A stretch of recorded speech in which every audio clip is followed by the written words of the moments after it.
Zonja e zotrinj, ju përshëndes, unë jam Arlindisa, do t'jemi bashkë si çdo ditë në lajmet e orës 15 këtu në Report Televizion. Jemi tani me titujt kryesor.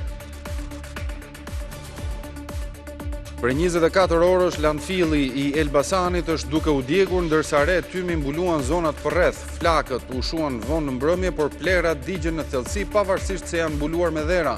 Shkaqet ende nuk dihen. Kompania publike e menaxhimit të landfillit që grumbullon mbetje nga 7 bashki nuk ka bërë asnjë reagim.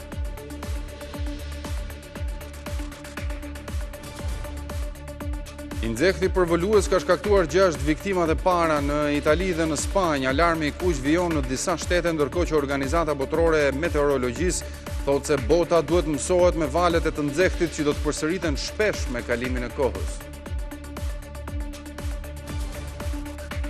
Rinumrimi i votave të qarkut të Fierit është drejt mbylljes, ndërsa ka një përmbysje mes dy kandidateve të Partisë Socialiste në listën e hapur. Diferenca 64 vota mes Zegjine Çaushit dhe Maldrita Bardhos është përmbysur me Bardhon që tashmë kryeson me 9 vota. Pritet hapja edhe e 13 kutive.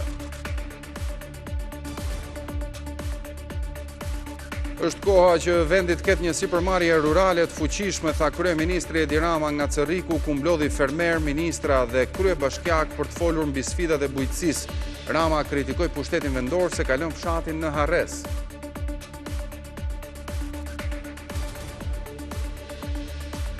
Njohja e sigurimeve për efekt pensioni do të ketë vlerë vetëm për ata emigrantë që nuk mund të plotësojnë vitet e punës në asnjërin shtet, 15 vite në Shqipëri apo 20 vite në Itali.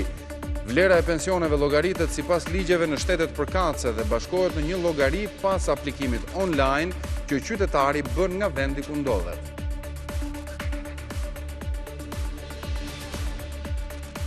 Rikthehen shpresat për të ndalur luftën në Gaza dhe Ukrainë. Izraeli ka pranuar armëpushimin 60 ditor, thot presidenti amerikan Trump, dhe pritet vendimi i Hamasit tashmë.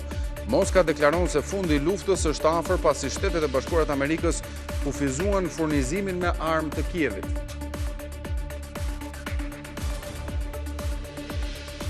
Edhe pse në gramat e fundit ishte sigurimi i përndishte refugjatët shqiptar të cilët u larguan përmes ambasadave në 2 korrik 1990, në dokumentet që autoriteti i dosjeve publikon, dalin detaje se si ata mbaheshin në mbikëqyrje deri në kampet jashtë vendit.